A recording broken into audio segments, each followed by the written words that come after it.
পেঁয়াজ বেরেস্তাটা ইউজ করলে আসলে খুব সুন্দর ঘ্রাণ আসে আর খেতেও ভালো লাগে। তো আমি এখন সুন্দরভাবে এটা মাখিয়ে নিব। বাচ্চারা সাধারণত কাঁচা কলাটা খেতে চায় না, কিন্তু কলার অনেক পুষ্টিগুণ আছে, যেটা আসলে যতই বলবো ততই কম। আপনাদের মধ্যে যারা রক্তশূন্যতায় ভুগতেছেন এবং রোগ প্রতিরোধ ক্ষমতা কম, তাদের জন্য আমার মনে হয় কাঁচা কলাটা বেস্ট। এটা যদি আপনাদের তরকারি রান্না করে খেতে না ইচ্ছা করে, তাহলে এভাবে একবার ট্রাই করতে পারেন বাসায়।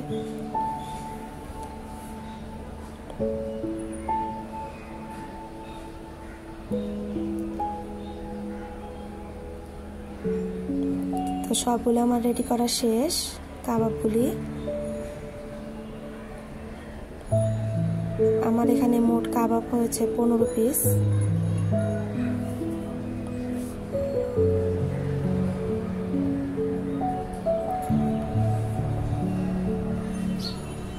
তো এখন হচ্ছে আমি একটু ডিমের মধ্যে ডুবিয়ে রেখে তারপর হচ্ছে আমি ভেজে নেব সবগুলি।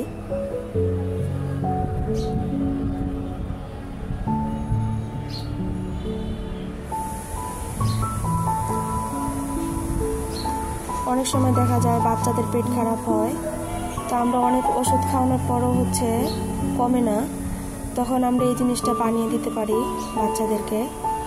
আসলে আমরা যদি তরকারি রান্না করে ওদেরকে ভাত দিয়ে খাওয়াতে যাই, তাহলে আসলে ওরা খেতে চায় না, অনেক মর্জি করে। তো এইভাবে একবার বানিয়ে দিবেন, বাচ্চারা সস দিয়ে এটাকে খুবই পছন্দ করে থাকেন।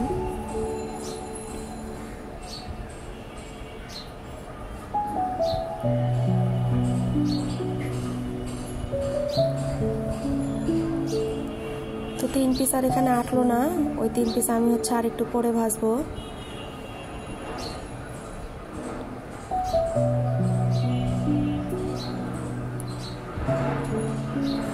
আসলে কাঁচা কলাটা সারা বছরই পাওয়া যায়, এটা কোনো টাইম ফিক্স করা নাই যে কখন পাবো না পাবো। কাঁচকলাটা সারা বছরই পাওয়া যায়।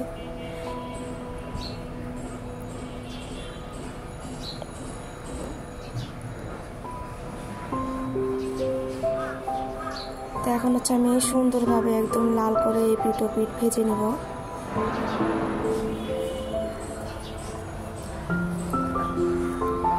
আমি আঁচটা মিডিয়ামে রাখছি, যেহেতু এগুলি সিদ্ধ করা, তো অল্প আঁচে ভাজার কোনো দরকার নেই।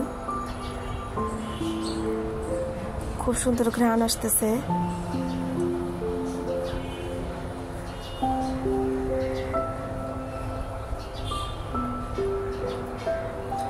আমার ভিডিওটি যারা এখনো দেখতেছেন তাদের উদ্দেশ্যে একটা কথা বলতেছি, যারা আমার চ্যানেলটিকে এখনো লাইক দেননি তারা অবশ্যই আমার চ্যানেলটিকে একটা লাইক দিয়ে দিবেন। আপনাদের একটা লাইকের মাধ্যমে আমার এই ব্লগটা আরও অন্যান্য আপুদের কাছে, ভাইয়াদের কাছে পৌঁছে যাবে। আর যারা অলরেডি লাইক দিয়ে দিয়েছেন তাদেরকে অসংখ্য ধন্যবাদ জানাই।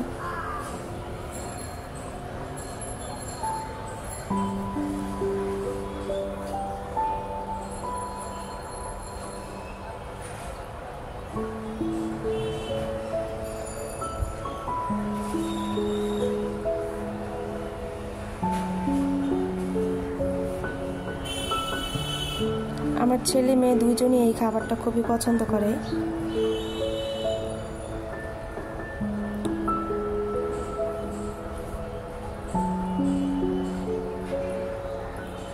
এটা গরম ভাতের সাথে খেতে খুবই ভালো লাগে।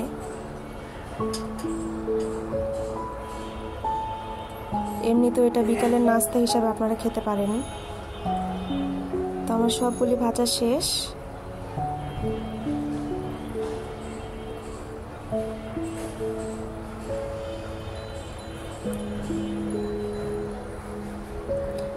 কমেন্ট করে জানাবেন কেমন হয়েছে।